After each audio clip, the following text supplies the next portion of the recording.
glory. And the people say, Amen.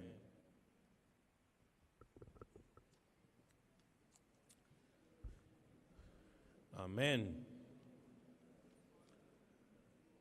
All right, we're going to be running a tight ship. We're going to be moving through this program. I know Prime Minister has another engagement. We're going to enjoy it as much, but we're going to be efficient.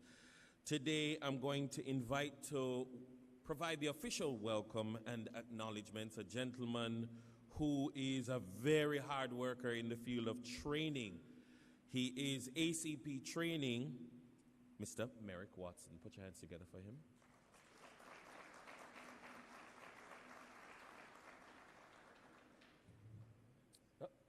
Sorry, my humble apologies.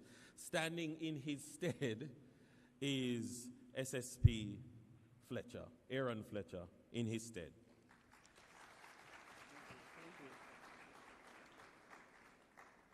Thank you, Mr. Master of Ceremonies. Dr. the Most Honorable Andrew Michael Holness, Prime Minister of Jamaica, Dr. Horace Chang, Minister of Justice, other members of the executive present, to our Commissioner of Police, Dr. Kevin Blake, other members of the Council of Deputies, senior officers of the JCF in attendance, and particularly I'd love to acknowledge our divisional commanders,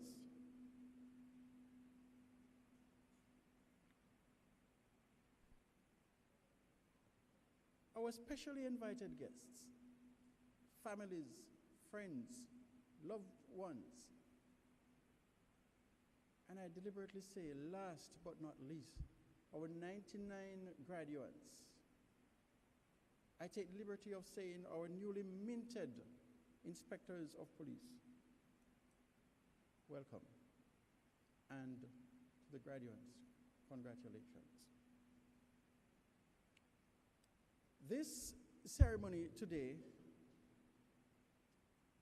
marks the celebration of a remarkable milestone in the lives of our graduates. From this Inspector Development Program, it is with great pride and joy that we welcome all this morning to this momentous occasion, a day that marks not only the culmination of hard work and dedication, but also the beginning of a new chapter in the professional lives of our members. This day is the exemplification of the shared vision of our Commissioner of Police and his team of deputies, senior managers and leaders as we seek to build out that JCF, that force for good.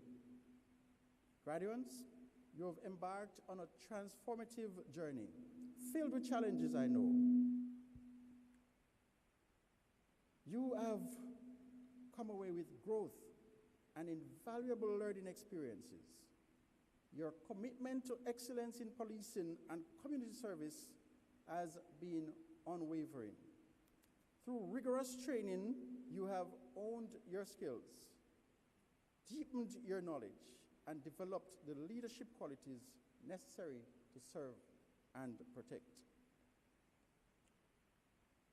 On behalf of the team, I'd like to extend our heartfelt gratitude to the families, friends, mentors, instructors,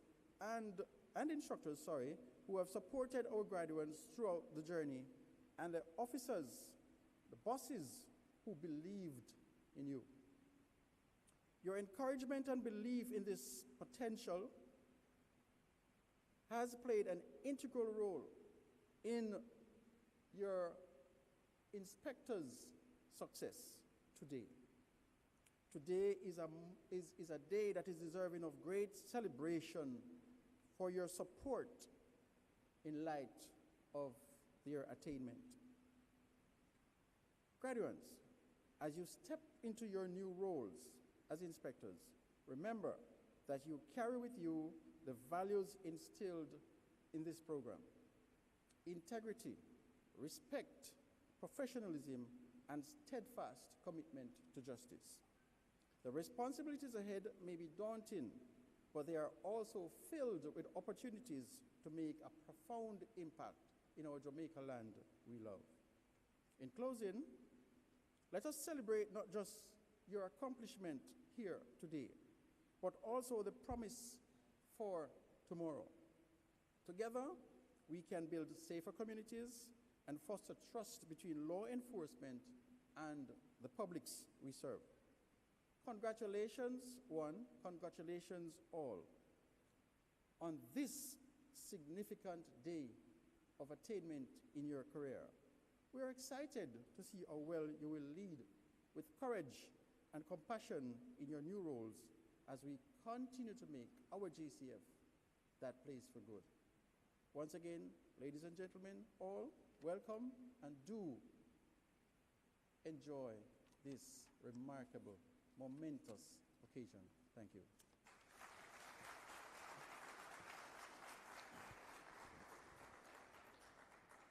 Thank you very much, Sir Fletcher. Now, it is one thing for us to say, we need a course. You know, we want to produce more inspectors, and we need a course to take them across the Rubicon from sergeant to inspector. It's another thing to design said course. It's another thing to execute said course. And the next voice you will hear is that of someone who is an architect in course design of this nature. And so he will provide an overview of the course. He's a man for whom people will run through brick walls. Put your hands together for the one and only Acting Commissioner, Dr. Terence Bent.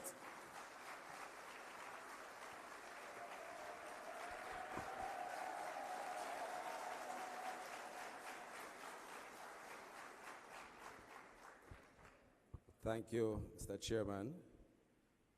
I wish to adopt the protocols established by the chair and by the acting training officer for the JCF, and I salute you well this morning. I've been asked to provide a background as to the course that has been delivered to satisfy your curiosity of the quality of the people that sit before you this morning. The Inspector Development Training Program is in its second version. In our first cohort, we asked the questions of the participants. Tell us what we did well, what we did not do well, and ask for improvements. It is the Kirkpatrick model of training evaluation. And having had those comments and the surveys done, we created what I consider to be an improved version of the Inspector Development course.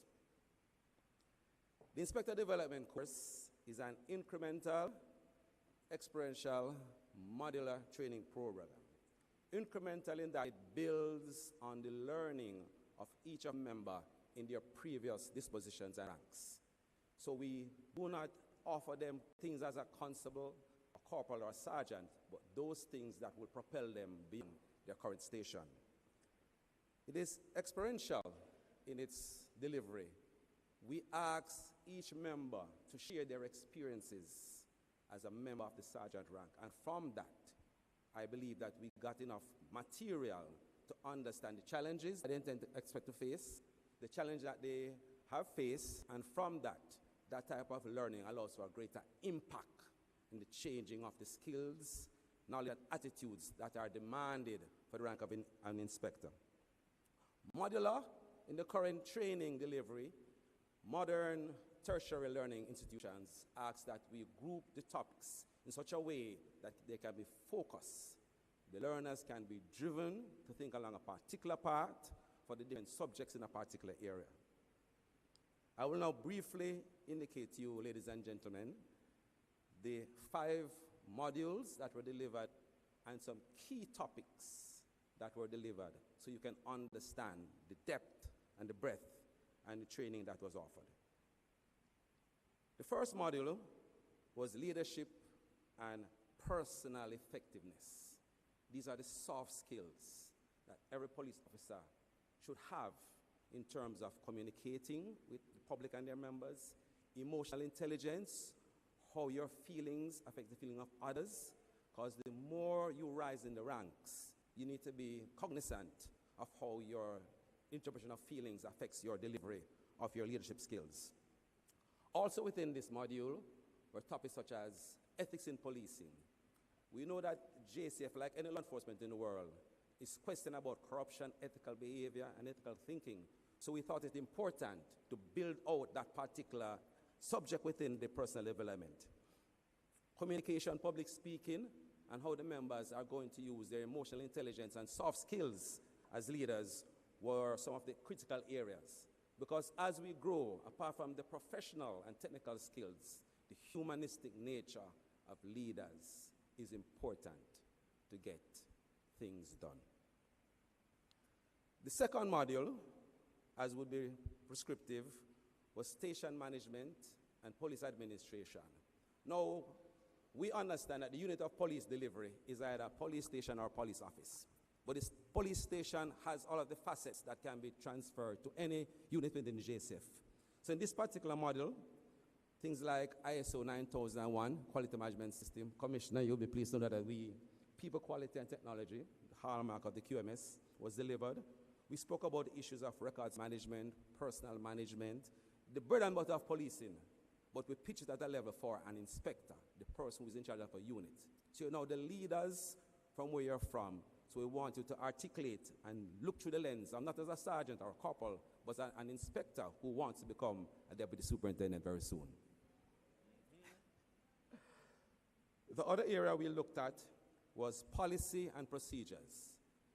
The quality management system of the JCF is based on the plethora of policies, manual procedures, and SOPs. At their level, they should be cognizant of those critical policies and SOPs. Currently, the Data Protection Act and policy, protected disclosures, diversity policy, sexual harassment, diversity policy, are some of the not normal policing activities, but it ingrains within their psyche, need to understand these policies and apply them, because if it is not procedurally correct, you could end up at King Street, because where procedures are not followed, there's an administrative responsibility. So we thought it important, gentlemen and ladies, to remind them to think of these not as your supervisors, but as middle managers in the delivery of the procedures. A critical aspect in the training program was the issue of operational management. So despite the backgrounds of the various members, whether you're an administrator, a close protection officer, a frontline police officer, we thought it critical, Commissioner and Prime Minister, to talk about things like the body-worn camera and the management of the body-worn camera. So contrary to the current discussions, the JCF is preparing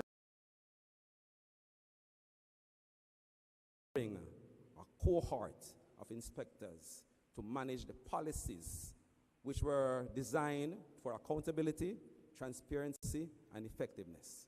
Things like preparing an operation order, public order, because those are the things that are affecting operations in the JCF. So the members, ladies and gentlemen, were properly schooled and given practical exercises in those. Finally, we looked at crime and criminal investigation. It's the bread and butter of policing. People don't hear about cases cleared up, investigations underway.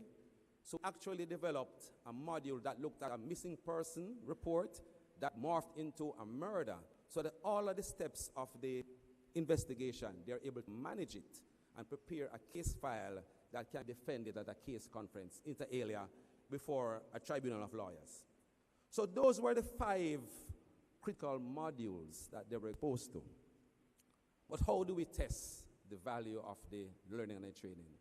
Through a robust evaluation exercise involving practical demonstration of skills learned, written exams. Police must do exams to test the knowledge. So we had oral presentations, because Mr. Smith will tell you, not every police is going to go to a crime scene, have a CPO, but every police must be able to communicate. So you need to do research, have material, and present a presentation to either your peers, to the public, in a cogent and articulate manner, with the proper references to the research material. A station plan is the microscope of police planning. If you can develop and produce, measure, monitor your targets and your performance indicators as you rise to the ranks of the JCS and get to the commissioning ranks, this skill will be invaluable to any inspector who wants to be a deputy superintendent. Operational planning is the development of a plan that speaks to the information that you've developed, your intention that you want to deliver, your risk assessment around the plan, the methodology, the administration and communication, and the human rights requirements, not only for Jamaica, but internationally.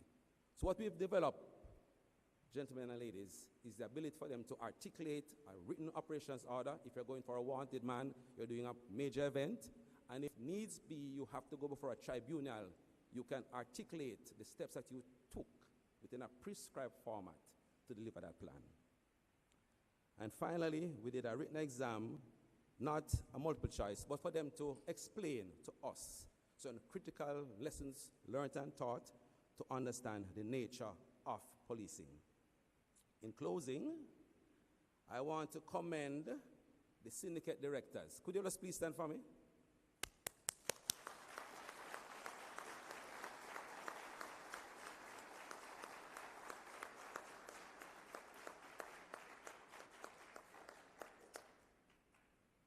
If you were to cast your eyes to the back of the room, you'll see 5 inspectors who are schooled in policing at different levels. We have an investigator, we have an operations officer, we have an admin person, we have an all-rounder, and we have a criminal investigator, come station manager.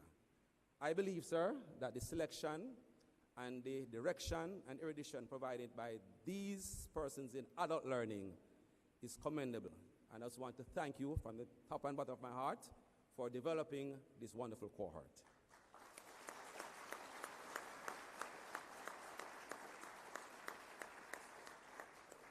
My area of expertise, apart from policing, is educational leadership. I have a tertiary or terminal degree in that area.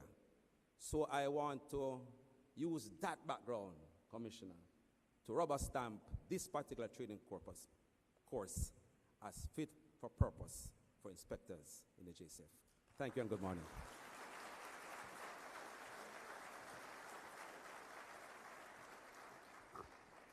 Thank you very much, Dr. Bent.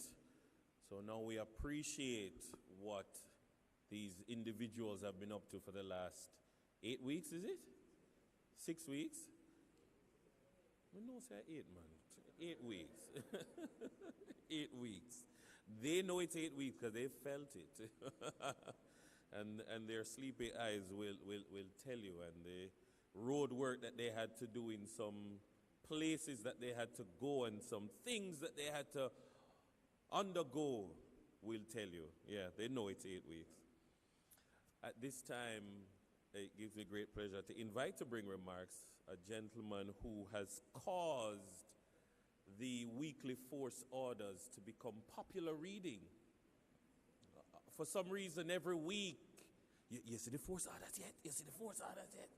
I have never, and once upon a time I worked at another place, and we used to try to get a hold of force orders, and then a commissioner made it.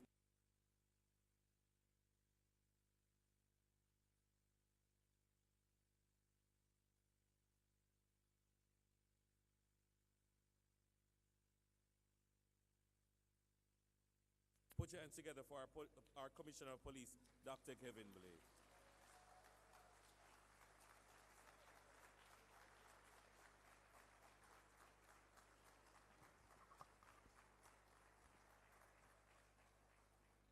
Thank you very much, Mr. Chair.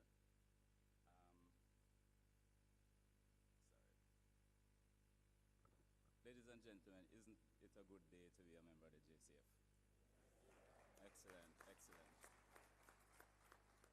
Wouldn't choose another career for anything, eh? Excellent, excellent. I know the welcome has been given already, but please permit me to recognize our Prime Minister, the Most Honorable Dr. Andrew Holness. I also want to recognize our ministers, Mr. Delroy Chuck and Montague, popularly known as Bobby Montague. I want to also recognize our Deputy Commissioners, Mr. Clifford Blake and Richard Stewart, our Acting Deputy Commissioners, Karina Hood and also Warren Clark, other Assistant Commissioners, other senior officers, beautiful looking gradients, other members of the JCF. Oh, and sorry. No, this man is in charge of administration, you know, so I can still lose my job. My most sincere apology. Acting Deputy.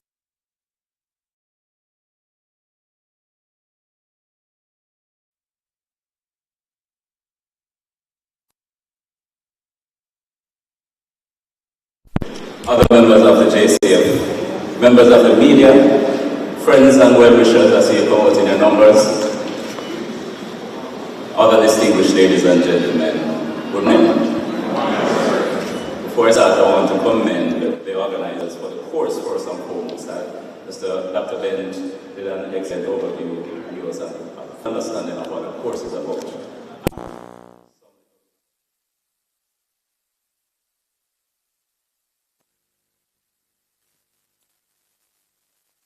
Idealist accredited team of the National Police College of Jamaica. Give them a round of applause for me, please.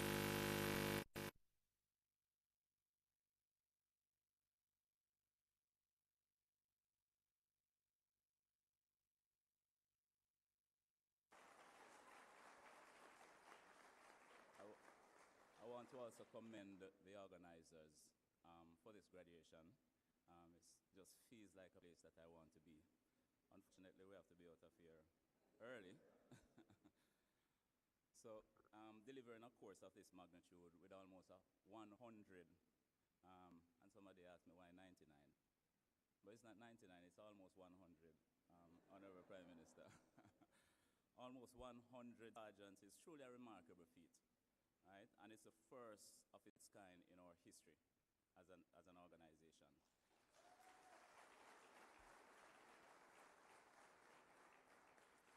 And let me assure you, this is in keeping with our commitment to ensure the continuity of our mission of transforming our organization, and which is predominantly our people. That's where transformation starts. And so when it comes to effectively managing our workforce, we take no chance, right? And that's why we ensure that we invest in your development and preparation as you're called upon to perform in higher offices. So this is critical in effectively meeting the needs of an evolving and modernizing organization. And this modern JCF is determined to fulfill the mandate that we have been given. And so let me express my thanks and congratulations to everyone who have worked tirelessly to make this possible. As I stand here today before you, and having had the opportunity to engage with you, the graduates, during your course, and also many of you prior to your course, I am very, very optimistic. And these are not just some words I'm saying. I'm extremely optimistic about the future of the Jamaica Constabulary Force and the security.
Our quality,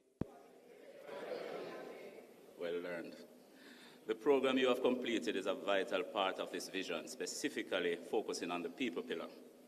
This is a crucial time for the JCF especially in relation to our commitment to our people, to their growth, to their empowerment, and to the preparation that is needed to meet the demands of modern policing. The training and development of individuals stepping into leadership roles like this cannot be overstated.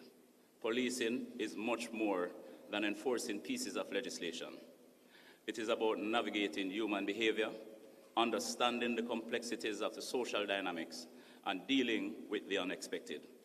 We must prepare ourselves for this challenge, and we must do so deliberately and meticulously. We cannot leave anything to chance, ladies and gentlemen.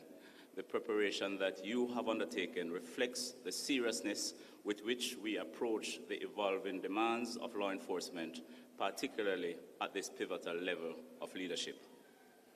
I trust that the course has met these objectives and that today you stand here far better prepared than you were when you began. You have already set a high standard for yourselves from the moment you had demonstrated that you have what it takes to have gotten here in the first place. And today is yet another milestone along that journey. As you prepare to take on the role of inspector, I encourage each of you to embrace the charge we have given you. Be an agent of change within the Jamaica Constabulary Force. You are the ones who will help guide and inspire your teams. You are the ones who will bridge the gap between frontline officers and our senior leadership. And in so doing, you will play your part in our transformation journey of our noble organization. Let me close by saying congratulations to each and every one of you. Today is both a personal achievement and a step forward for the JCF as a whole. I am genuinely proud of you, of what you have accomplished, and I look forward in great anticipation and with optimism to see the impact that you will make. Ladies and gentlemen, thank you, and all the best, graduates, as you embark in this new chapter of your careers. Thank you.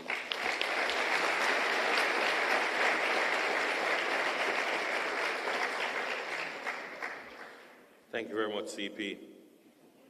So I gather that this particular graduating class is blessed with many talents, individually and collectively. So we will see how talented they are now. At this time, we're going to have, before a duet, we're going to have an actual group presentation, I gather, a group song. And then Detective Sergeant Crystal Morgan and Sergeant Jason Miller will give us another item. So over to you, graduates.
very multi-talented 99 soon-to-be inspectors. Put your hands together for them.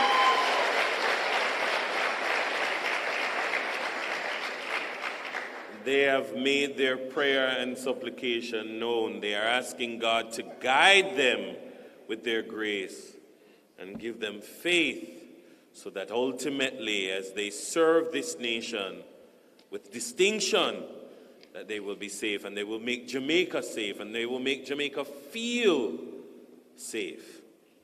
Put your hands together one more time for them.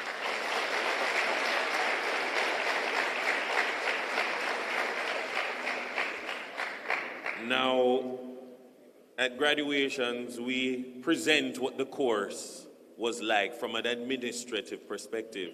But it is always important to hear from the graduates themselves, what was this course really like? I am very curious to hear from them. And to tell us, we have coming Detective Sergeant Joseph Gray and Sergeant Tanika James. Put your hands for them.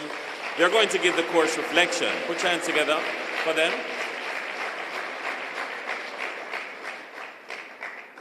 Keep the applause coming, man. Make them feel good. Make them feel good.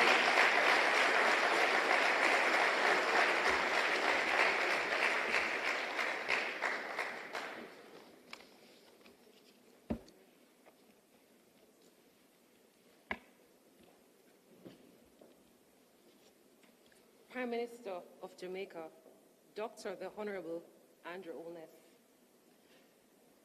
Dr. the Honorable Delroy Chuck. The Honorable Robert Montague. Commissioner of Police, Dr. Kevin Blake. Deputy Commissioners of Police, Mr. Clifford Blake and Mr. Richard Stewart. Acting Deputy Commissioners of Police, Mrs. Karina Powell Hood, Mr. Andrew Lewis and Mr. Warren Clark. Other senior officers, divisional commanders, families, friends, well-wishers, the media, the graduates, 99 strong, a pleasant morning. I am Tanika James, and with me is Joseph Gray. We will be your sailors as we navigate the waters of our course. The theme for our graduation is the real voyage, embracing new vision, transforming destiny. Our journey through the Inspector Development Program was no ordinary course. It was an odyssey. Each moment, each challenge was a step further to the path of discovery of one's self, purpose, and the weight of our roles. The journey we undertook was akin to Marcel Proust's words. The real voyage of discovery consists not in seeking new landscapes, but in having new eyes. With each phase, we were transformed, gaining insights that would redefine how we see the law, our communities, and the true responsibility of leadership. The call to adventure, setting sail. Our first call to adventure was daunting. We started with the grueling application process, complete with physical assessment, polygraphs, final interviews. Like sailors hearing the distant call of the sea, we answered, and 99 of us were summoned, and we were prepared to take this voyage. We set sail the moment we received that acceptance email. Suddenly, we were no longer standing on familiar shores, but embarking on a journey that would transform us all. Arrival at the Port of Growth.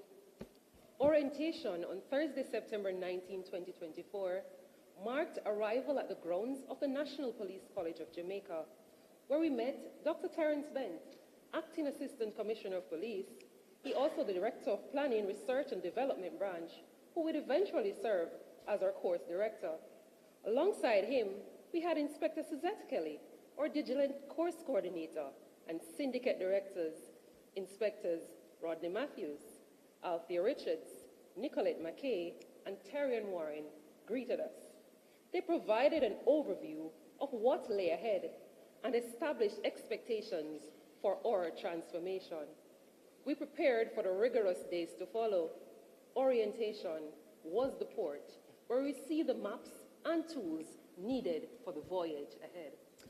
Navigating the storms, confronting the elements. The real work began on Monday, September 23, 2024. From day one, we felt the intensity of our journey ahead.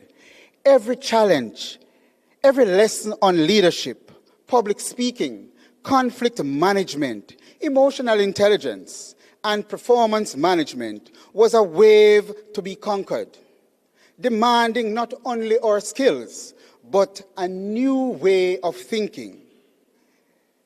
These lessons laid the foundations, building the essential frameworks for leadership, empathy, and effective management. The weeks that followed built upon these foundations. We immersed ourselves in crime scene management, disciplinary procedures, a rigorous mock trial, and the importance of records and file management.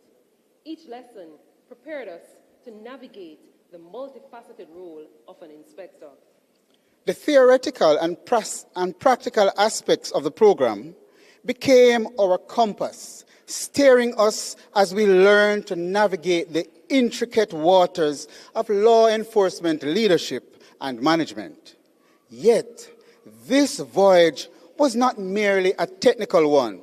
It demanded inner resilience and the vision to see beyond the surface.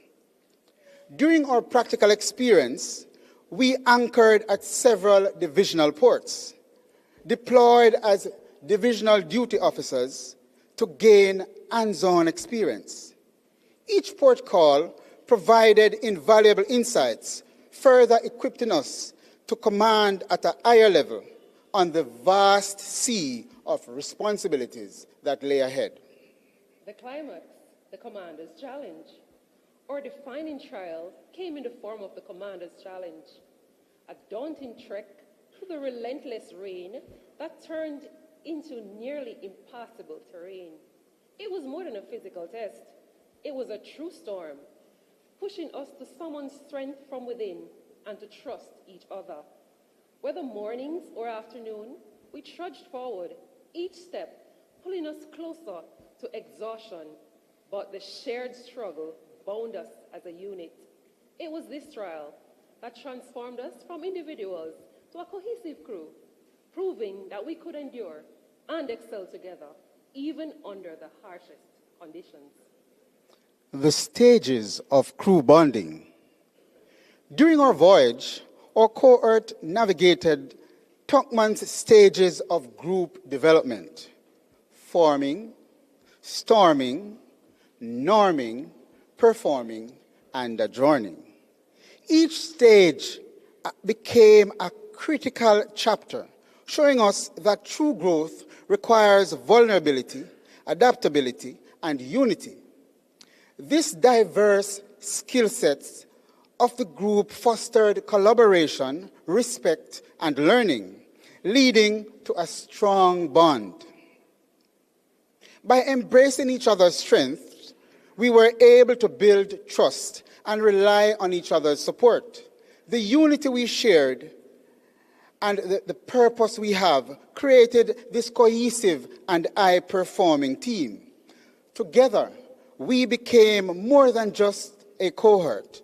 We became a team ready to face the complexities of our roles with newfound strength and vision. The port of laughter, the crew members who lightened our load. As with any challenging voyage, there were moments of levity that kept us afloat. Basil Bailey with his class captain heroics. Jerome, Mr. Bean, never failed to lift our spirits. The sprinters, Gray, Hare, Jones, Evangelist, Graham, Hunt, Berry, Sweeney, and Wallace made the journey to the cafeteria an amazing race. Whilst the sharers, Harris, James, Scarlett, and Brown, paraded to the front as if it's their rightful place. The sweepers, headed by Thomas, Bennett, and Brown caught quick naps before and after lunch, bringing laughter all around. Through the F-defined and the dreaded would-have lines, they turned these intense days into an experience of joy and camaraderie, weaving humor into the fabric of our journey. The constant Zoom meetings, the late-night settings, the case file preparations, the plans, the assessments, the 10 minutes presentation, whetted our appetite for a day of relaxation. Our group social was poised to be special. Before long, we were not disappointed. Sun, sea, and sand refreshed our minds, steadied our hands, and sealed our bonds. Anchored the journey, gratitude for our guides. Every journey needs a compass, and we were fortunate to have leaders who guided us with wisdom and purpose.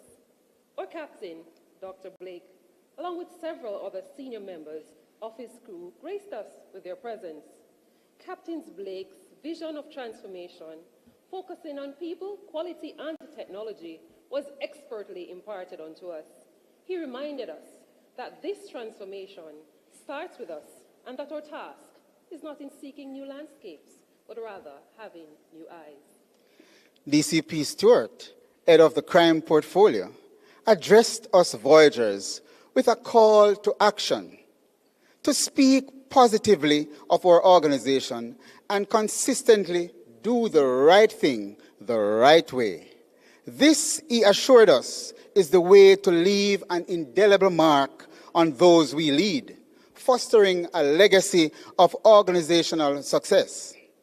Acting DCP Clark, who guides the strategic operations, urged us to embody strength as leaders, to be sober-minded, judicious, and conscientious. He reminded us that as we steer our teams, our leadership must always align itself with the strategic priorities of our organizations, charting a course that aligns with the vision of higher command.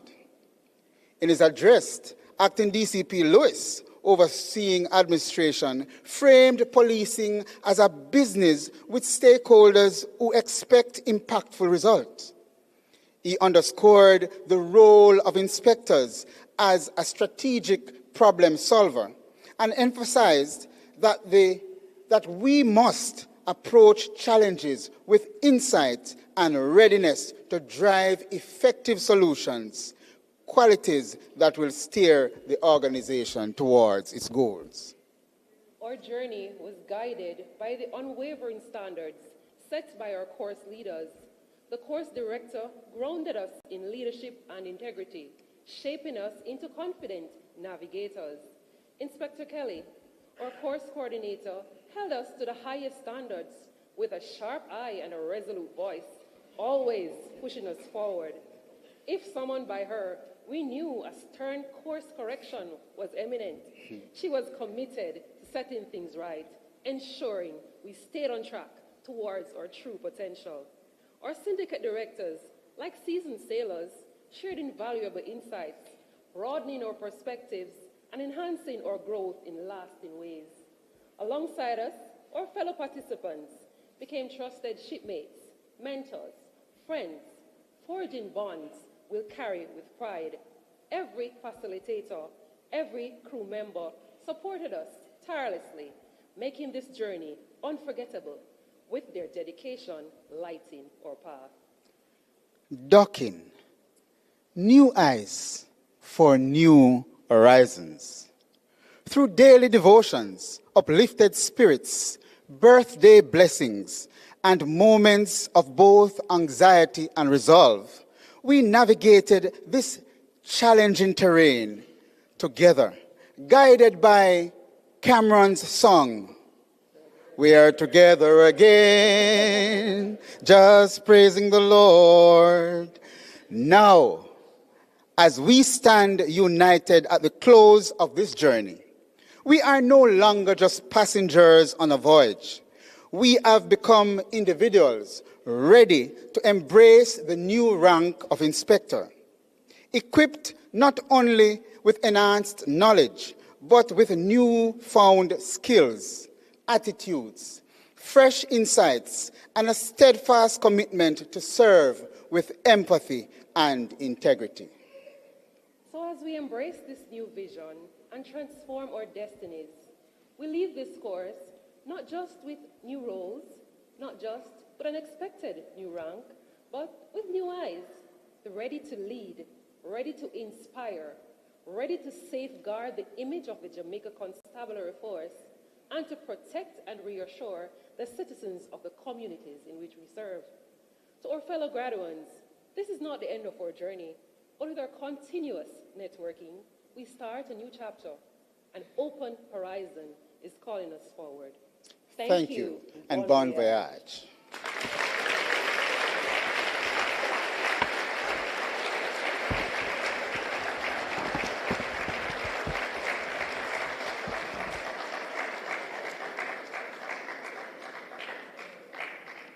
Thank you very much for that comprehensive and even lighthearted reflection on the course that they have been through.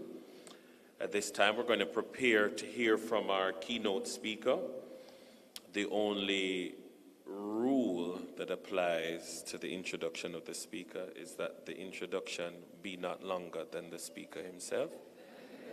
So at this time, to apply that rule, I welcome Sergeant Sharona Smith. Put your hands together as she comes.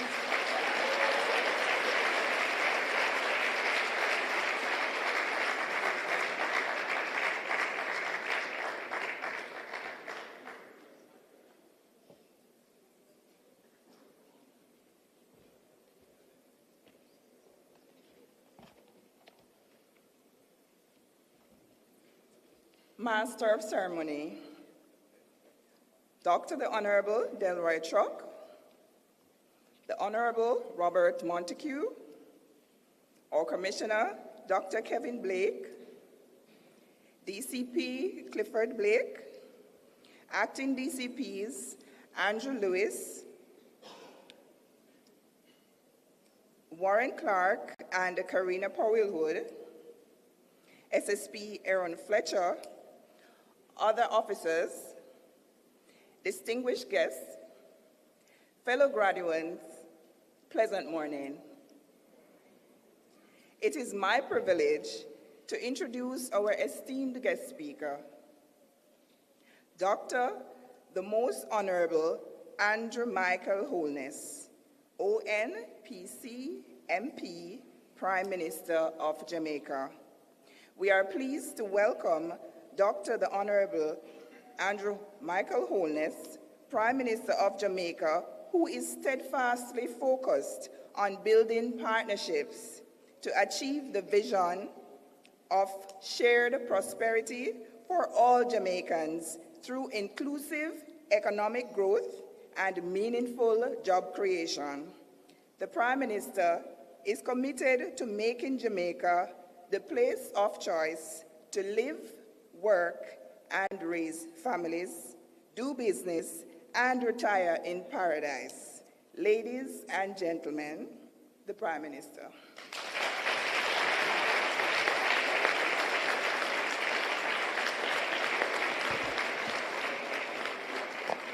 Thank you very much for that introduction. Please. I noticed the Commissioner and the Assistant Commissioner pointed out that your training doctrine would be people, quality, and technology. And it has become a doctrine because before ACP could finish, you completed it. So it is now a part of your thinking. That is the embodiment of transformation. Now, the Commissioner called you beautiful.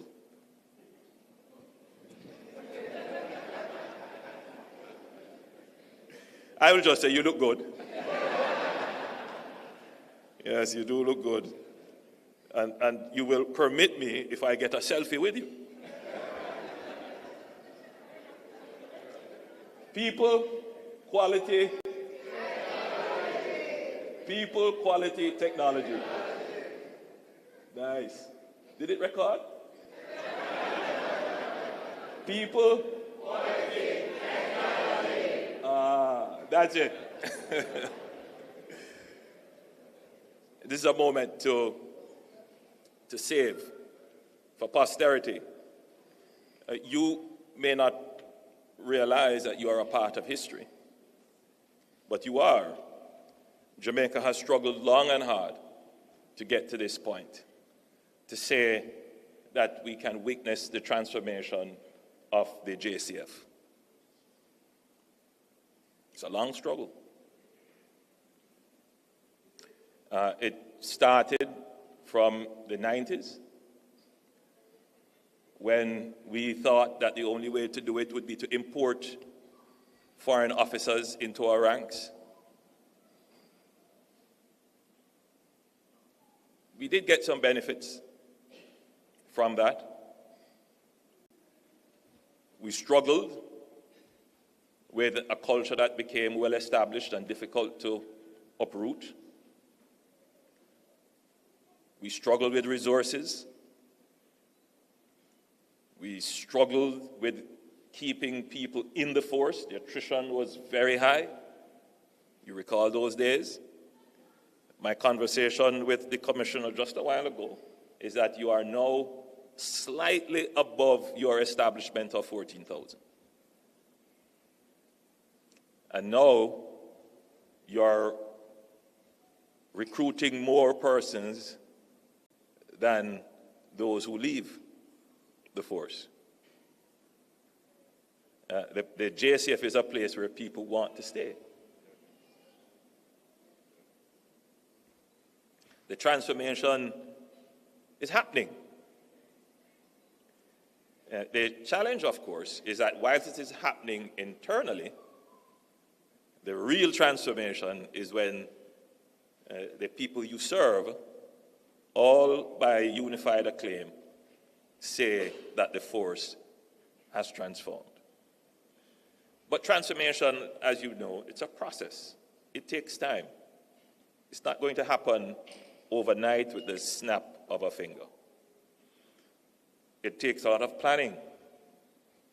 It takes quite a bit of reinforcement of the new rules and regulations and policies that we have put in place. Transformation, at the end of it, you will see a difference. When I was at the Ministry of Education, as the Minister of Education, we too had the vision to transform education. And we usually ask ourselves, what does transformation mean? What is a transformed system? And I recall we had a consultant who advised us on the whole process of transformation.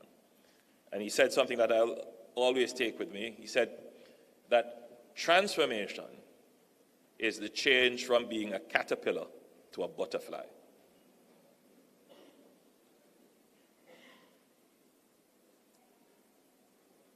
I mean, is the caterpillar the same as the butterfly? Well, it's the same being, but it's not the same entity anymore. And that is what we want to do with the JCF. I mean, pardon the analogy, not necessarily the same, but we want to see real change in the JCF. And just by looking at the cohort, it is clear to me that the JCF is going through this change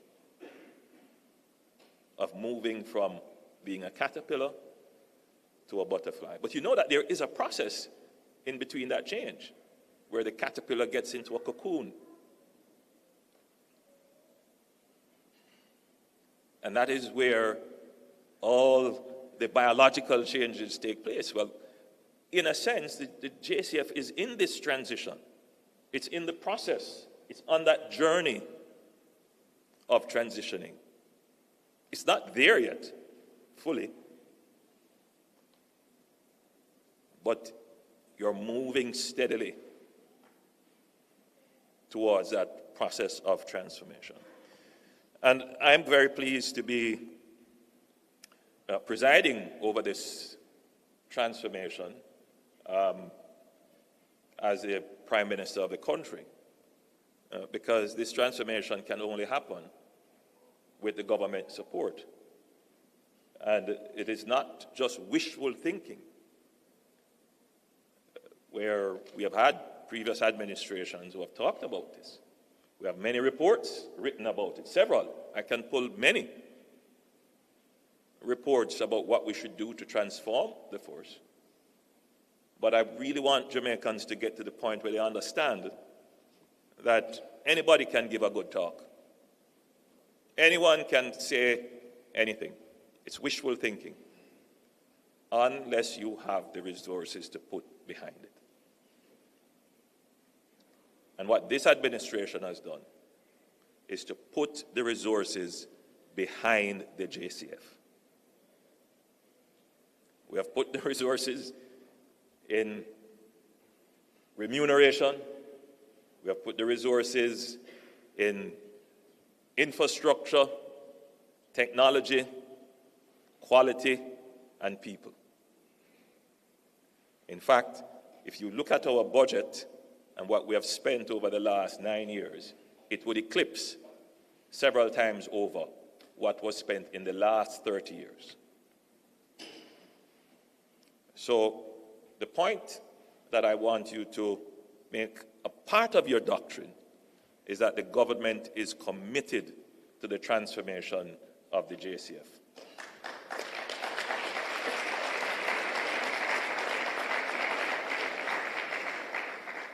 Not just talk, but in substance. This is more than a graduation. It is a testament to your perseverance, dedication, and readiness to lead as inspectors. The largest cohort to date, 99 strong, and I was the one who asked the commissioner why 99. And he said we didn't find the 100th. But that was very profound, because this is not about numbers. It's about who made the cut. 99 strong, comprising both corporals and sergeants, demonstrates the JCF's commitment to developing leaders who will inspire your teams to serve, protect, and reassure the people of Jamaica that you are a force for good. The course was designed to enhance competencies critical to middle management and supervisory roles, addressing essential competencies within the inspector rank. Through a curriculum that spans leadership, personal development, station management and administration, public order, operations management, policies and procedures, and crime and criminal investigations, you are well prepared to lead with integrity and professionalism. This training is pivotal in the JCF's transformation journey, which focuses on people, quality, and technology. And this training underscores the people component that is fundamental to the organization's progress. As inspectors, you will now stand as role models for officers who look to you for guidance, upholding the highest standards of the JCF. The responsibility is substantial, but I am confident that each and every one of you is ready, willing, and fully prepared to excel in this role. The JCF's motto, to serve, protect, and reassure, it's more than just beautiful words put together. It's your doctrine. It now defines you. It must be what you believe in. It is your call to action. As you step into this new chapter, you are encouraged to be active contributors to a renewed, transformative vision of the JCF, one that strengthens national security, builds safer communities, and enhances public trust in our law enforcement agencies. The journey of transformation within the JCF, as I've said, it is ongoing, and each of you would be advancing this process of transformation. The JCF of today is not the JCF of 10 years ago. It is evolving, and so are the tools we deploy in the fight against crime and the strategies we develop in the fight against crime. And I want you to reflect on some of the things that we have done. That is a part of the transformation, that you would consider them to be milestones on the journey of transformation. Project Rock, rebuild overall and construct.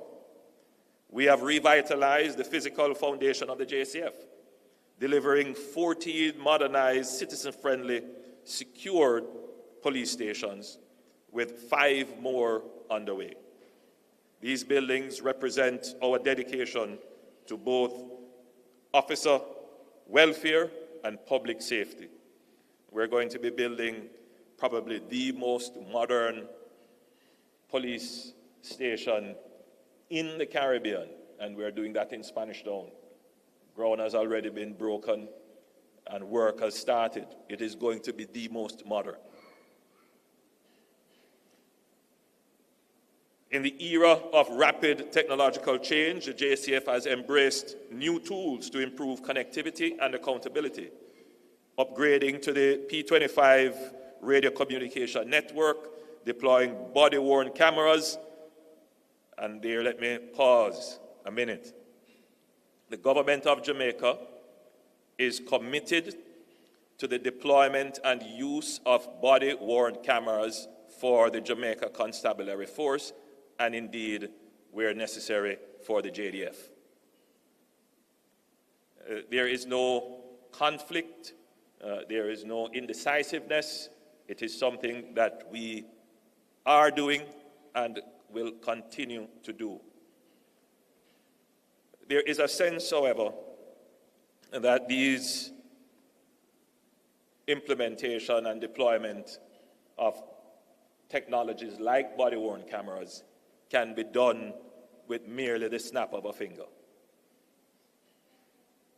For us to deploy effectively, because we could always do for show, buy body-worn cameras and pin them on your uniforms.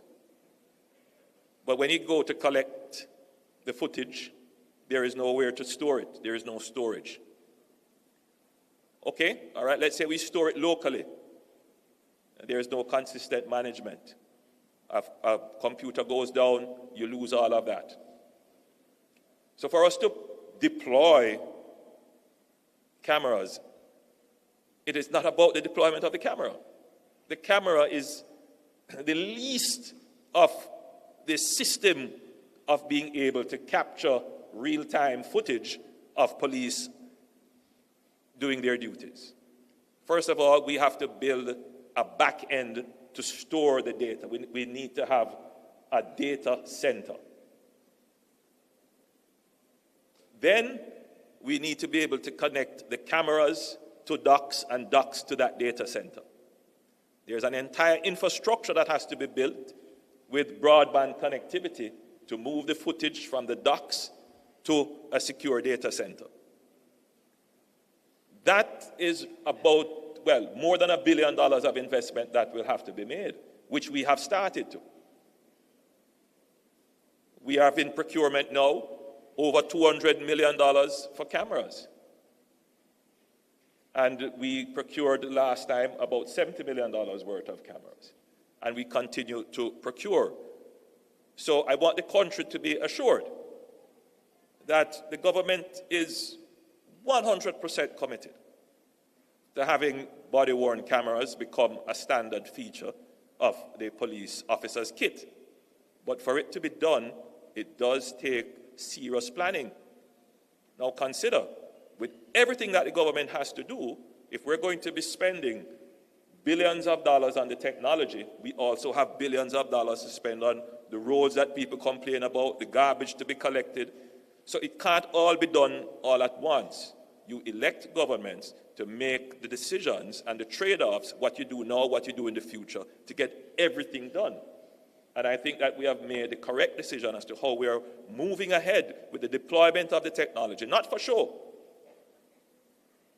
but for the real effective use of the technology. Because you can have cameras and they don't help because you don't have this entire ecosystem for it to be used. And so we are building out that ecosystem. And by the way, the same applies for the Jamaica Eye cameras. You can have cameras, but if they're not connected to a C5 center, meaning a joint intelligence operational center where you can bring in all the feeds and properly analyze them, it makes no sense. And so we are building out Jamaica Eye, we are procuring cameras, but at the same time, you will know that we have procured a C5 center, meaning a command, control, communication center where all of this feed from the cameras can be properly analyzed and used in intelligent ways. And you would also know that we are building out our broadband network because it is on that broadband network that the traffic from the cameras can travel to your C5 center, which you will then be able to properly use as intelligence to guide your operations. So again, I give the reassurance to the public that we are investing heavily in the technological improvements for the JCF as part of the transformational strategy. But we are not just investing in technology for show. It's not a computer on a desk that somebody doesn't know how to use, or the computer is not properly provisioned to do the job that we require of it. No, we have properly designed an ecosystem where everything works together. It is integrated and they are all communicating together. That is what we have been doing. It does cost quite a bit, but once the investment is there and the people know how to use it, you will begin to see massive improvements in our ability to deal with some of our crime problems. So again, the milestone that you should mark is the investments we are making in technology. And you would have, I believe it was 2 years ago or a year or so ago, the JCF put on their own display of all the technologies that you have, and it was so impressive. Another major milestone of the JCF is that the JCF is now ISO 9001 certified. The JCF is now aligned with international standards of quality management, ensuring a consistent, high level of service across all stations. Now, to become ISO 9001 certified, it's not a small deal. That's a big deal. And you should be proud that your organization has gotten this certification. I don't believe there is another police force in the Caribbean that has that certification.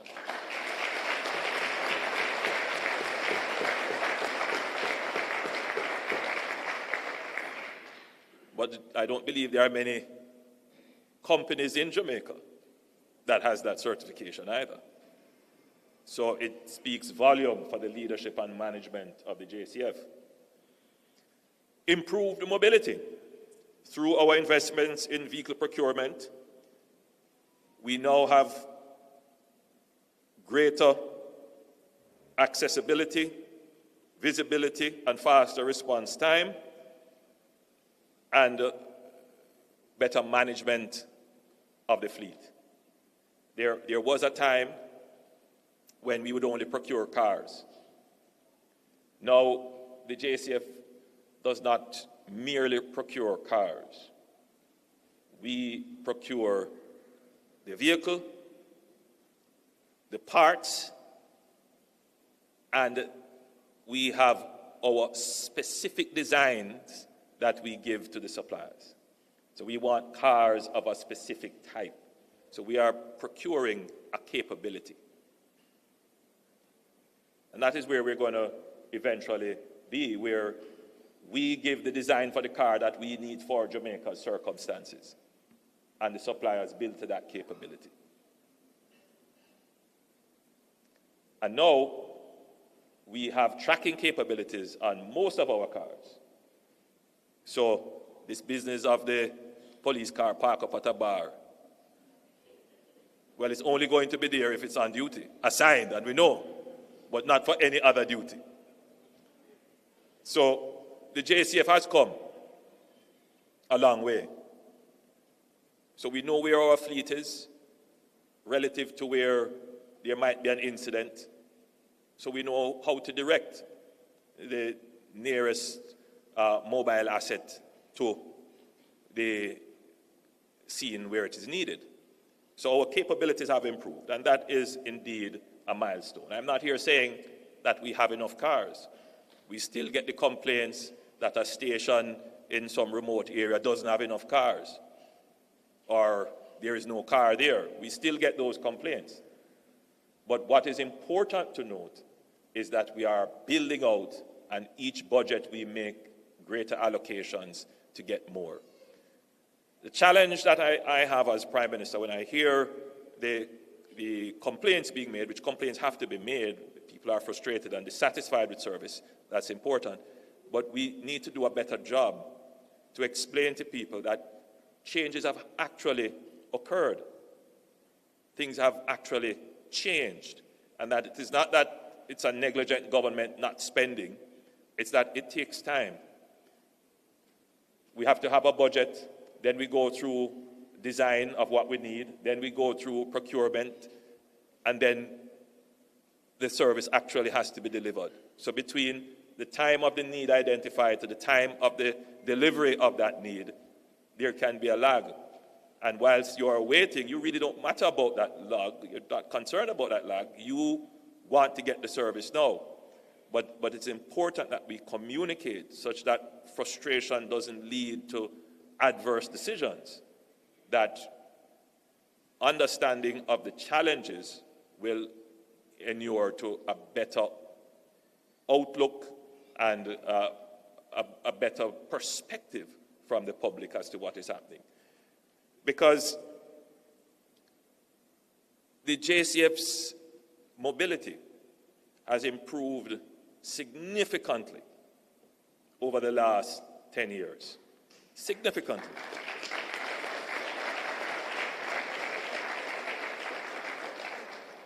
So we need to communicate to the public that those areas that the transformation has not yet reached, that they will get the vehicle. Their station will be repaired.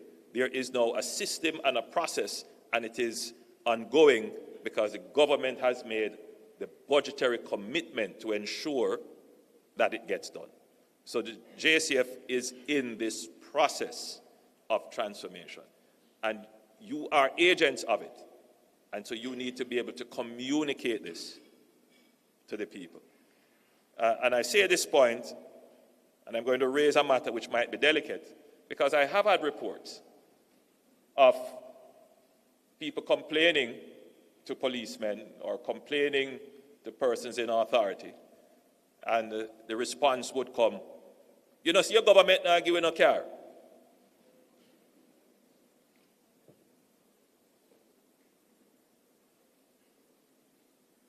The silence is deafening.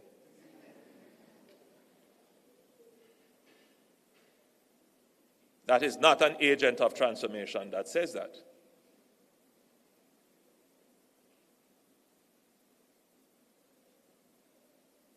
If you are true agents of transformation, you would be able to point out all the changes that have happened. And the response would be an assurance. And that's what leadership is about. That's what leadership is about. I think I've made a point.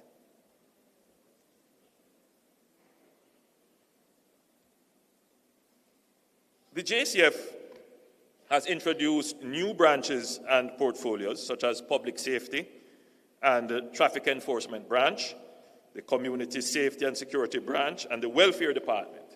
These additions strengthen our responsiveness, community focus, and overall effectiveness, while also ensuring that we support and care for the dedicated men and women of the force who serve and protect. And we have seen these investments pay off significantly. Major crimes continue to trend downwards. Murders in particular are down 2 years in a row. I want to pause there and make a few points. Jamaica's crime problem way exceeded the capabilities of our security forces. Just consider a police department like New York City would have thousands of investigators relative to the number of murders that they had. Consider Jamaica. We didn't have enough investigators relative to the murders we had. So one investigator in Jamaica could possibly have 10 or 15 cases to deal with. One investigator in New York may have 1 to 5. So the problem is way above our capabilities. What do we do as a government? Two-pronged strategy. Strategy number one, attenuate the problem, meaning bring the problem down to the capability of the force, which is why we use states of public emergency. If you look at what our sister country in the region has done, El Salvador, they used the SOE, they call it state of public exception, to bring down their murder rate to a level where their security forces could manage. We used a very light version of the SOEs to attenuate, to bring down the level of crime.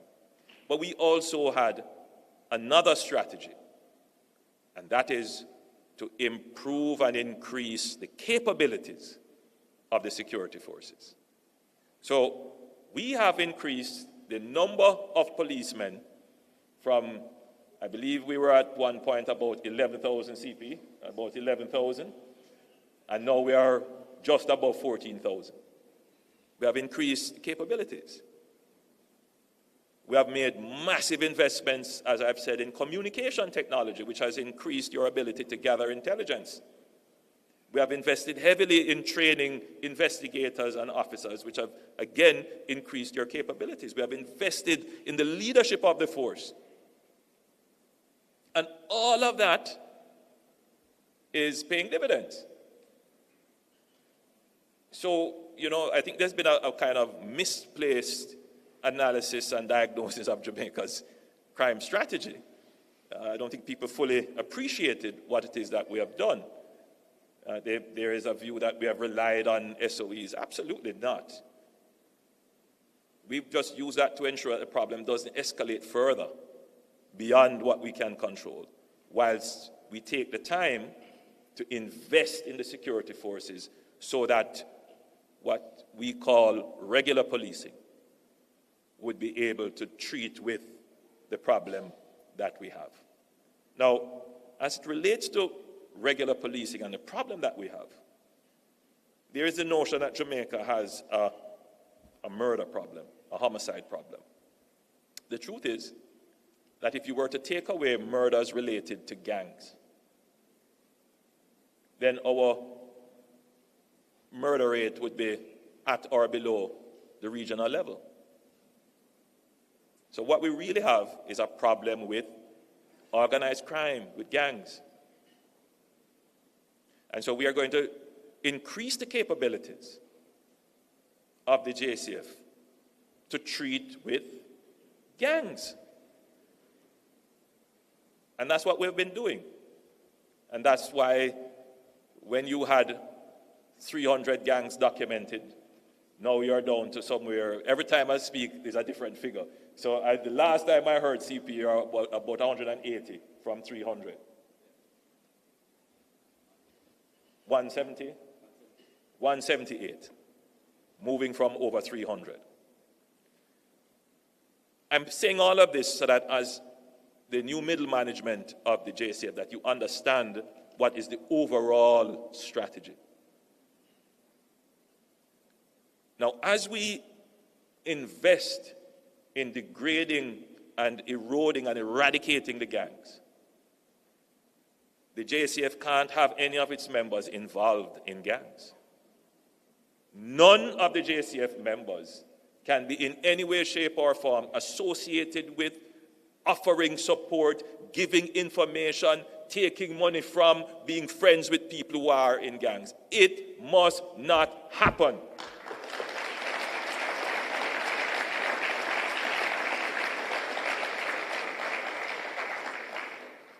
And it requires a change in culture.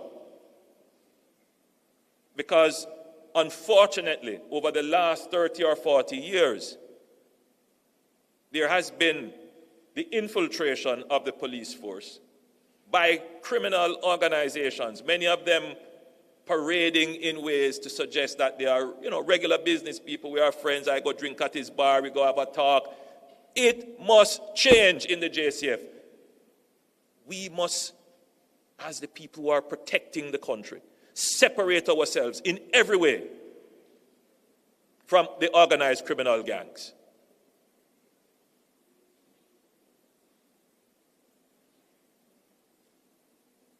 It could be a school friend. You could have grown up with them in the community. Separate yourselves from them. They mean us no good. They have been the bane of our existence for the last 40 years. All of them who pretend that they are dons or dads or supporting communities and keeping treats and helping people, at nights they call up the daughter of the community member or call up the son and send him to go and rob. And we have been friendly with many of them.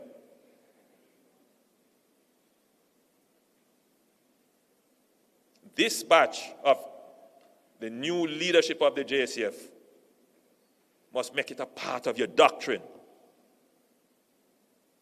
We don't associate with criminal and gangsters and people who are involved in organized crimes.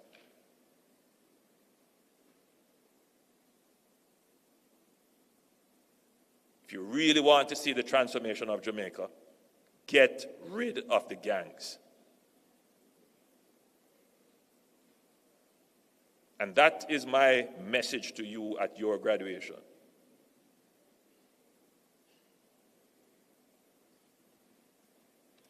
Impactful leadership, that's what we want from you.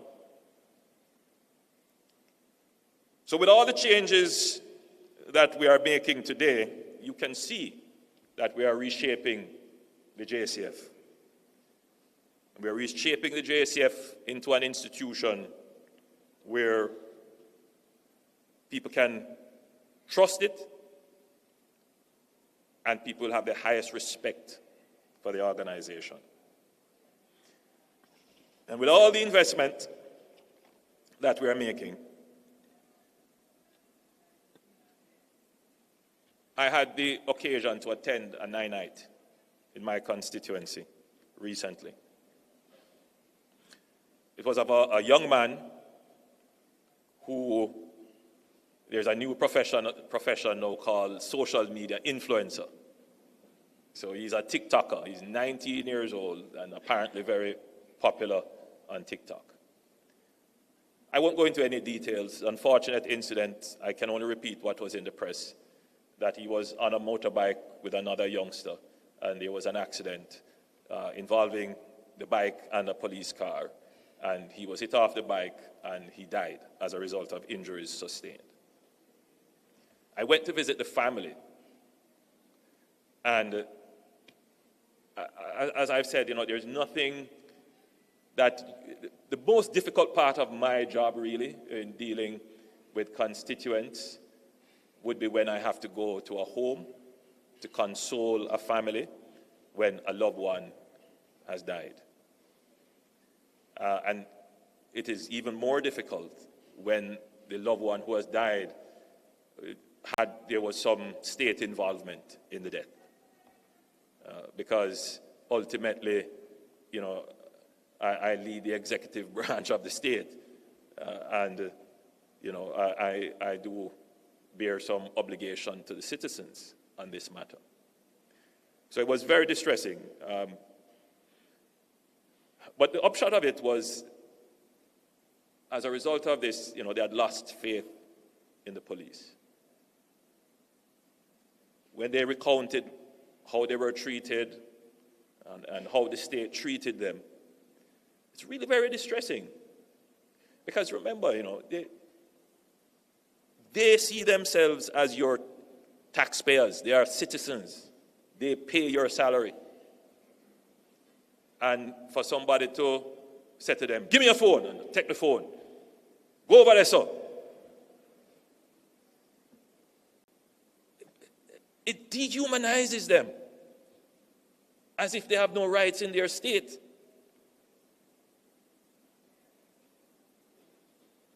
So, if we're really talking about transformation, that is where it is. If we're really talking about getting the public on our side, that is where it is. How do we change this culture that has terribly infiltrated our police force as to how we treat citizens? They're human beings. And when they are in a process, when they are in distress and trauma, we have to train our police officers to understand this. And to be able to respond in a way that is respectful and meaningful and helpful.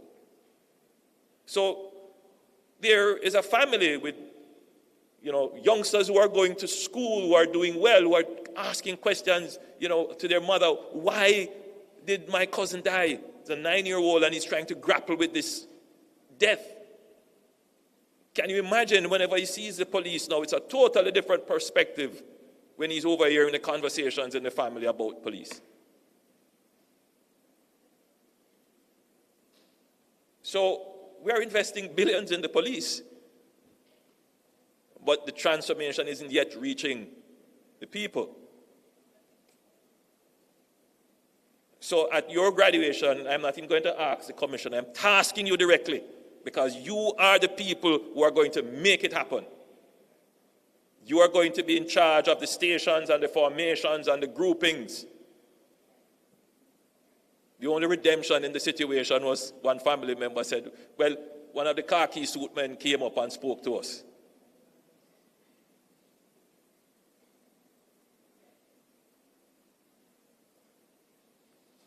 So, I want you to lead, first of all, with respect. Respect the citizens. It's a difficult job, I know. When you're in the crowded towns and you have to deal with the taxi men and people who want to fight you off and don't have any respect for authority. I understand that. But hear what happened now. You are the authority figure. And if you descend to that level, you give up your authority. You will always have power,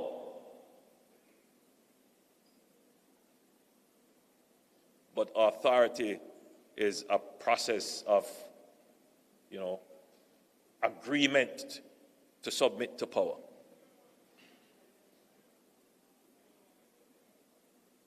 And what you want is authority, that the citizens agree to submit to your power. Otherwise, you become a dictatorship, which could be brutal. You have to remember that. And not because you have on the uniform, automatically means you have the authority. It's how you conduct yourself. And I have to stress it to this group because we have invested billions of dollars to get to this point, and it cannot be wasted. The citizens must feel the transformation of the JCF. I want you to lead by example. You're going to be in a situation where you're faced with the squaddy mentality. As squaddies, this is what we all did. Bad things happen, well, it's my squaddy. We'll find a way to get through it. If that continues, all the money we have spent will be wasted, and the transformation will be wasted. You must be able to stand up as leaders and say, regardless of you and I were in the same training group, what happened is not right. How many of you would be willing to do that? Is that now a part of the new doctrine of the JCF? I want you to embrace accountability. Accountability has several elements to it. The first of it is you must record what happens. And I'm sure that that is part of the doctrine of the JCF, that you document what happens. And secondly,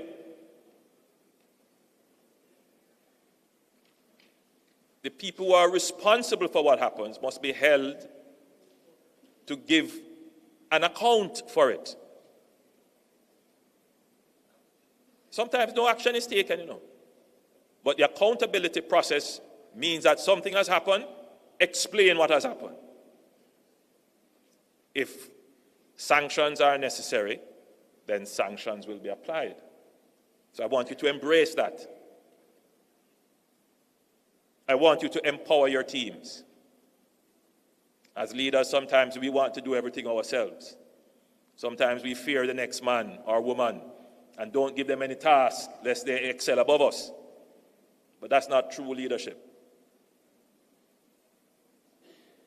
You do well when those you command do well. I want you to engage with compassion. You have to be firm. Jamaica is a place where you have to be firm. But that doesn't mean you cannot have compassion. Conduct your duties with compassion. Respect the people. Preserve their dignity. Help. And that is how we will transform not just the JCF, but we will transform Jamaica, land we love. I'm very proud of you. I am satisfied that we have created leadership that will lead the force and that will reinforce the JCF as the force for good. Officers, I congratulate you on your own personal achievement on completing the course, and I charge you to transform Jamaica. God bless you all.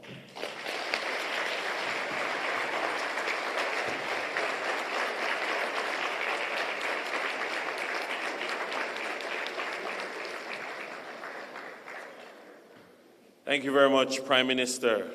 We truly appreciate it. I'm going to ask you not to get too comfortable. We have a presentation Sergeant Rondine Rattigan is going to make a presentation to you on behalf of the graduating class.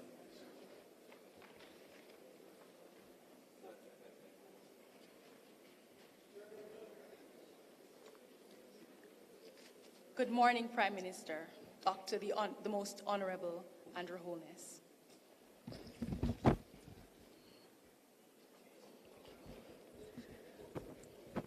It is an honor to present this token to you.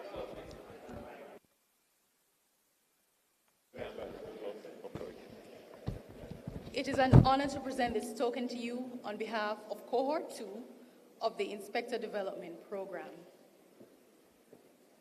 We are thankful for your continued support of law enforcement in Jamaica. Your leadership, it strengthens our service and it ensures that we are better able to serve and protect our communities. We thank you for being here with us today. Thank you.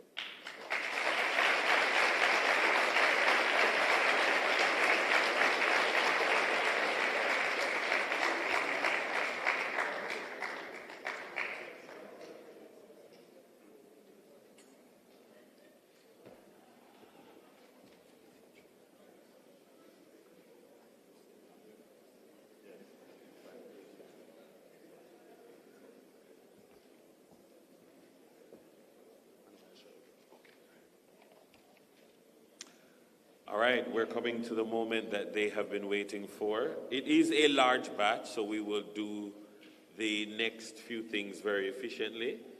To do so very efficiently, I'm going to call a very efficient person.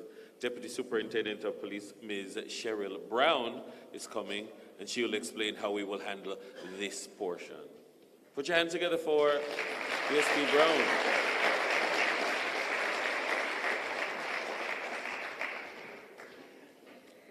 Master of Ceremony, Mr. Dennis Brooks, Senior Superintendent of Police, Dr. the Most Honorable Andrew Holness, Prime Minister of Jamaica, the Honorable Delroy Chuck, Minister of Justice, the Honorable Robert Montague, Member of Parliament, Dr. Kevin Blake, Commissioner of Police, Deputy Commissioners of Police, Assistant Commissioners of Police, senior officers, and other members of the Jamaica Constabulary, special invited guests, graduates, all, good afternoon. The moment these recipients have been waiting for, the receipt of these certificates signals the end of a journey and the beginning of a new one. I will call the names of the recipients in their respective syndicate. They will stand. The syndicate director will also stand in support. Our Most Honorable Prime Minister and our Commissioner of Police will assist in handing over the certificates to one member of each syndicate, but I will direct as we proceed. Syndicate 1, can Inspector Suzette Kelly stand for me? She is the coordinator, and the director for that syndicate.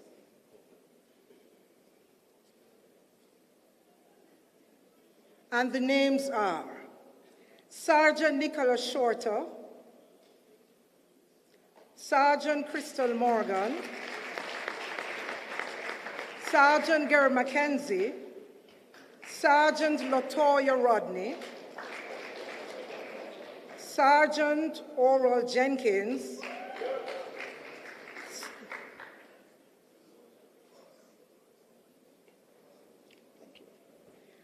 okay, I'm advised to tell you that you can reserve your applause.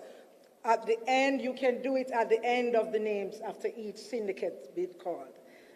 Sergeant Natasha McIntyre Samuels, Sergeant Keron Thomas, Detective Sergeant Nicole Reed, Sergeant Fitzroy Rochester, Sergeant Antoinette Thomas, Sergeant Junior Ives, Detective Sergeant Cleve Malcolm, Detective Sergeant Jerome Jones, Sergeant Jason Miller, Sergeant Kirkland Davis, Detective Sergeant Michael Graham, Sergeant Byron Anderson, Detective Sergeant Eccleston Cooper, Detective Sergeant Omar Fairclough. And that is for Syndicate 1.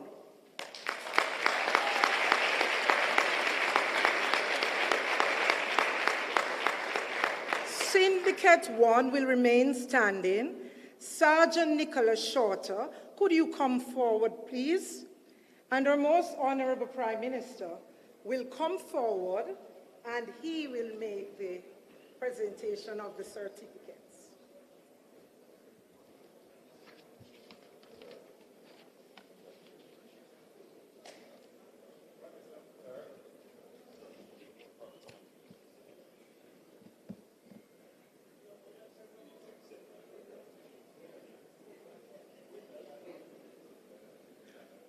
Sir, I want you to remain.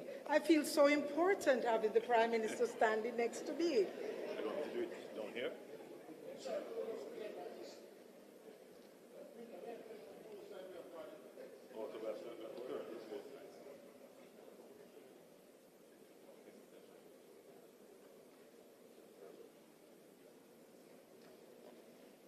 Syndicate 2.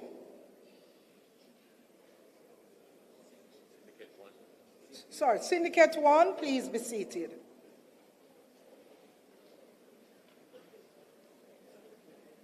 Syndicate 2, now that director is Inspector Rodney Matthews.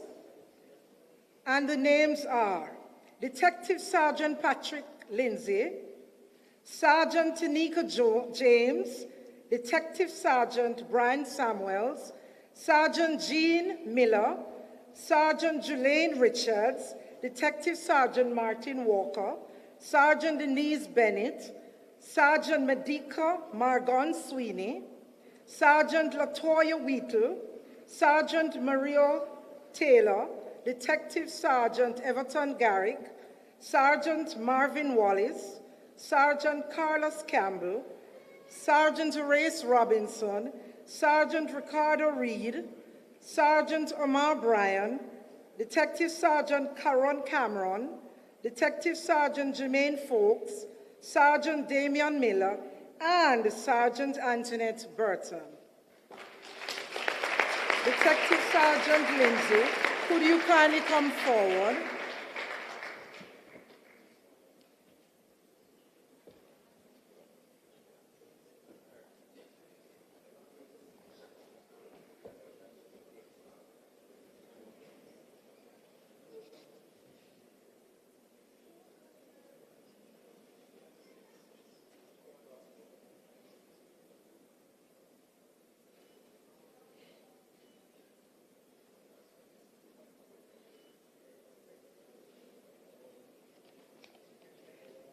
And sir, I will detain you one more time.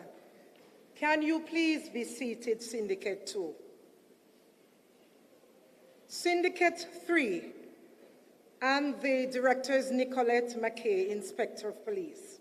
And the names are Sergeant Latoya Buchanan, Sergeant Jody and William Scarlett, Detective Sergeant Ansel Gordon, Detective Sergeant Alicia Reed, Detective Sergeant Dainsworth Bailey, Detective Sergeant Shamal Wisdom, Sergeant Sonia Williams, Sergeant Terrian Affleck, Detective Sergeant Anthony White, Sergeant Dwight Burrell, Detective Corporal Demoy Douglas, Detective Sergeant Rondine Rattigan, Sergeant Deidre Thomas, Sergeant Christopher Tucker, Sergeant Leon Fisher, Sergeant Sidonie Scarlett, Sergeant Tanisha Brown Spence, Detective Sergeant Cherie Marrett, Sergeant Chester Manning, and Sergeant Edgar Barrett.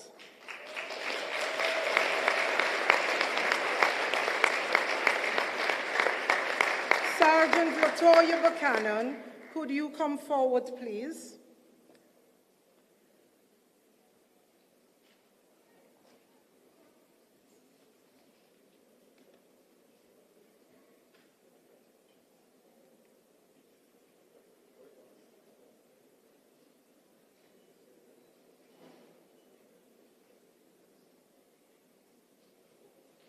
Thank you, sir.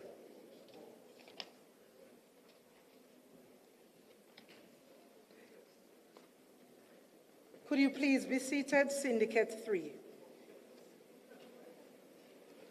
Syndicate 4. And the director is Inspector Althea Richards. Our Commissioner of Police, Dr. Kevin Blake, will now ask you, sir, to present these certificates.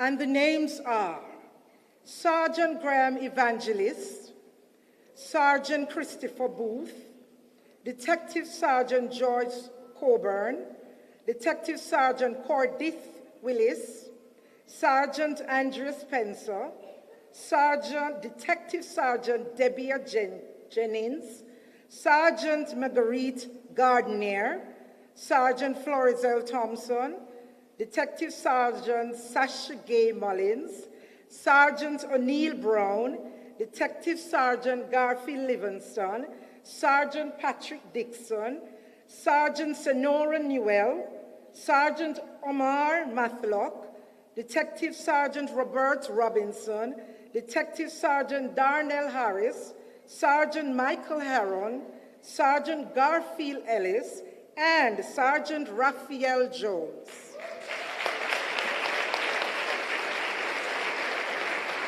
Sergeant Graham Evangelist, could you come forward and receive the certificates on behalf of Syndicate 4?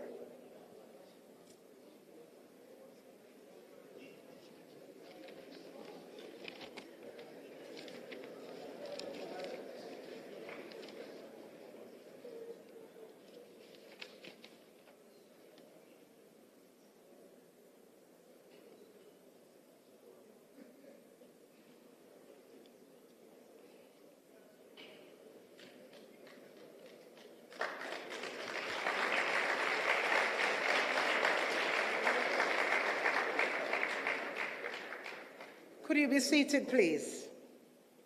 It's not many often you have at this stage and this level to dictate, so I ask you, sir, to remain right here, sir. Okay, Syndicate 5. Inspector Terrian Warren is the director. And the names are Sergeant Cindy Brown, Detective Corporal Dr.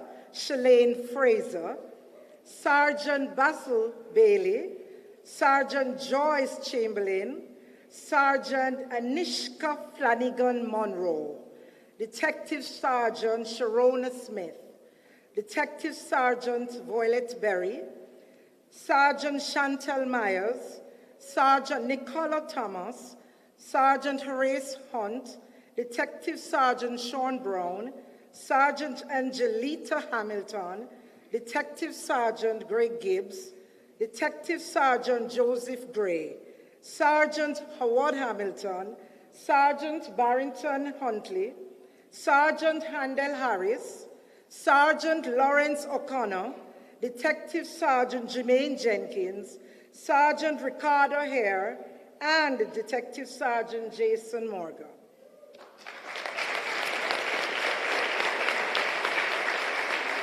Come forward, Sergeant Cindy Brown.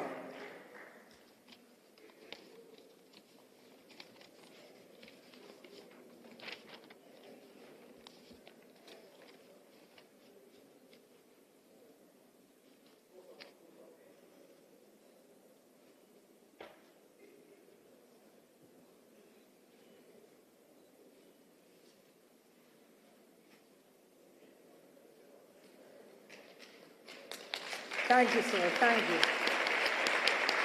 You may be seated. You can now have a seat, Syndicate 5.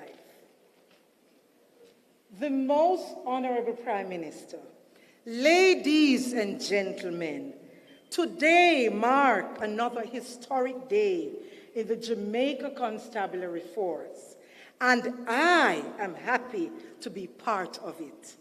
Thank you.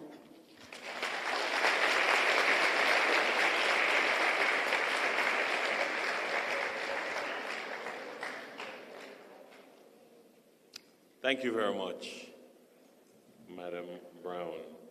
Well, at this time, I'm going to invite to deliver the vote of thanks, because appreciation and Thanksgiving is so important. I'm going to invite Sergeant Florizel Thompson.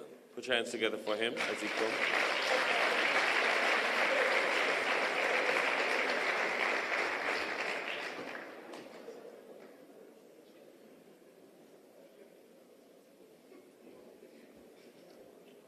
Before Sergeant Thompson comes, there's an individual who drives a Honda motor car. You may have some trouble getting into it and away from here, as I have your keys.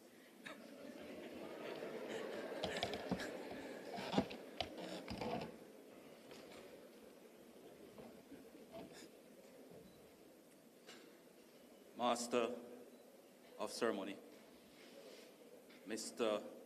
Dennis Brooks, Senior Superintendent of Police, Dr. the Most Honorable Andrew Holness, Prime Minister of Jamaica, the Right Honorable Delroy Truck, Minister of Justice,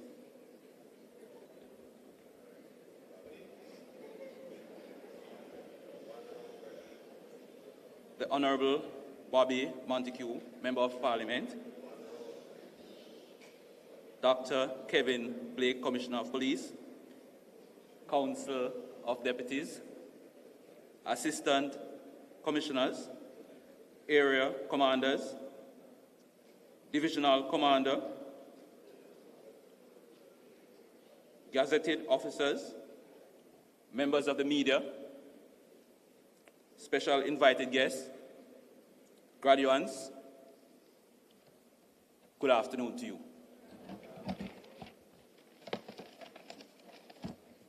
I am honored to stand here today to express our heartfelt gratitude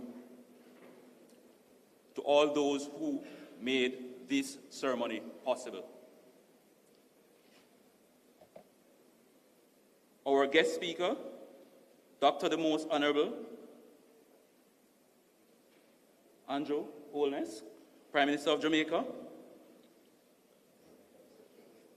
We appreciate the information that you shared.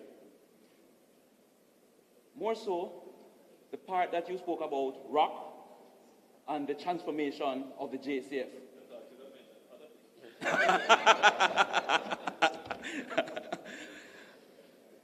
The C5 technology that we're implementing in the JCF, you spoke about it, and I can guarantee you, with that C5 program, we are going to have more C4s.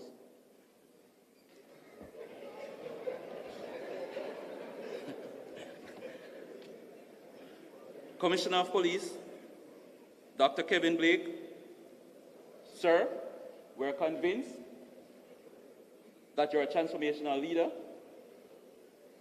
You're the right man with the right plan at this point to transform the JCF into the force for good that we're speaking about on a daily basis. You spoke about transforming people, quality, and technology, and sir, we're a part of the change that you're speaking about.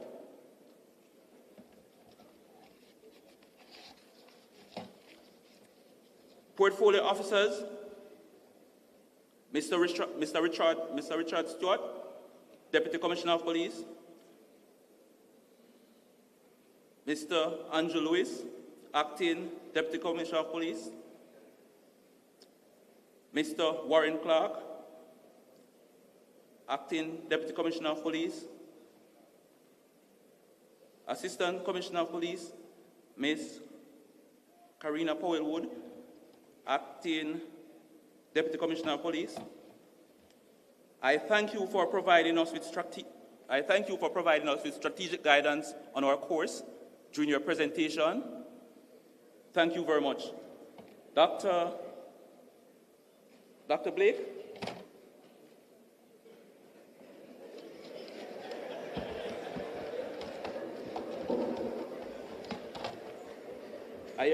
I am hearing my audience say that I'm going to have to buy it today.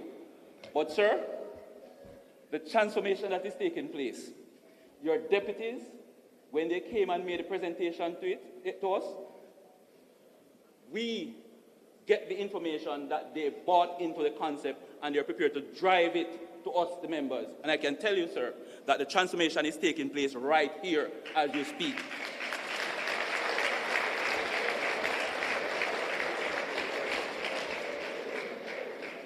Honorable Prime Minister, the butterfly that you spoke about, it is right here. It is right here.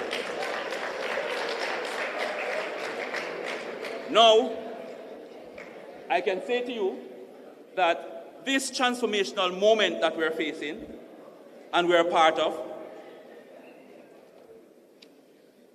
the production team here today is giving us good examples of it. And I just want to say thanks to our CCN, the media, your own team from the Office of Prime Minister that is doing that capturing. Just want to say thanks to you all. And the butterfly is moving faster and faster now. The butterfly has made that transformation.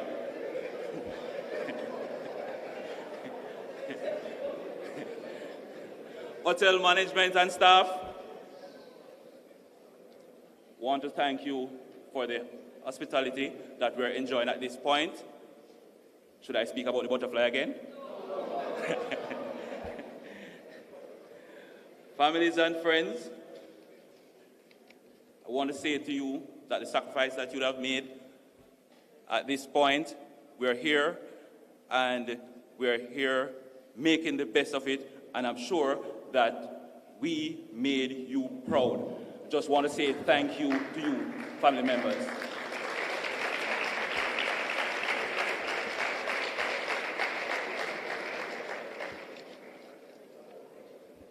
To the planning committee, just want to say you have done a good job. Sergeant Wheatley for the decor.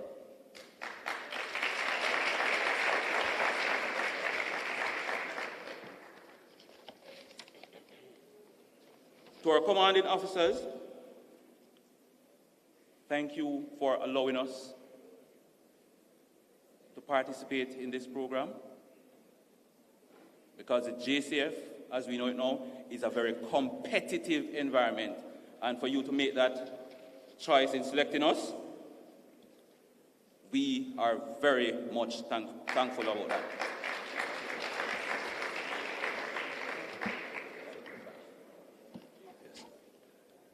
The JCF band, I'm sure that when butterfly hear music, they continue to fly in a dancing way. And I don't want to be up here dancing any longer. I don't want to be here dancing any longer. For those persons who are saying that I'm putting on an act, the butterfly is going to fly away. I just want to say thank you all for being here today. I'm going to take my flight now.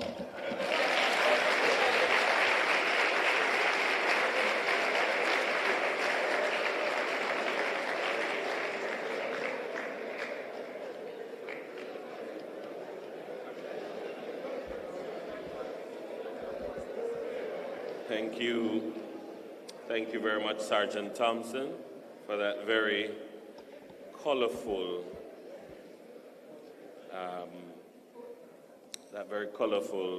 vote of thanks. Well, ladies and gentlemen, the end of the program, it is here. And we are going to now, let me just say, as we wrap today, that I will end as I began. You have all right to be proud of yourself, and I don't want you to let anyone make you feel any less than that. It is your moment. Enjoy your moment, because the challenging times of being an inspector will come. And so enjoy this moment, savor it now, and remind yourself. Take the pictures and the videos and the reels to remind yourself of what this moment felt like, because there are times when you will not feel this moment and you will need something to look back on, to reflect and push yourself once again. Don't read the comment section. Focus on the task at hand and execute, because the transformation, in the words of Florizel, it is here. At this time, I'm going to invite to officially declare the course closed, SSP Aaron Fletcher.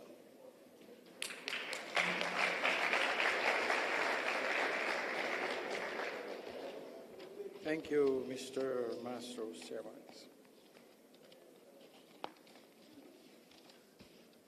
Ladies and gentlemen, today we gathered to celebrate a remarkable occasion: the graduation of our dedicated cohort of sergeants from this Inspectors Development Program. This moment marks not only the culmination of hard work and perseverance, but also the beginning of a new chapter in their commitment to public safety and service to our country. Each graduate today stands prepared to uphold the principles of justice, to foster trust, and to lead with integrity. Let us embrace their journey, recognize their accomplishments as we anticipate the positive impact that they will have on our island, Jamaica. With that said, on behalf of Dr. Terence Bent and his team of syndicate directors, on behalf of Mr. Merrick Watson, the Assistant Commissioner of Police in charge of training, on behalf of our Portfolio Officer, Acting Deputy Commissioner Mr. Andrew Lewis, and of course, by extension, on behalf of our Commissioner of Police, Dr. Kevin Blake, his Council of Deputies, his senior leadership and strategists.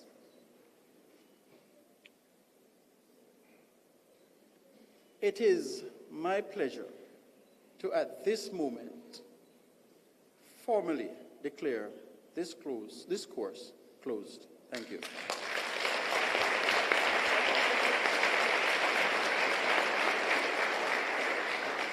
Ladies and gentlemen, shall we stand for the playing of the national anthem of Jamaica?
Thank you very much, ladies and gentlemen. Have a wonderful day.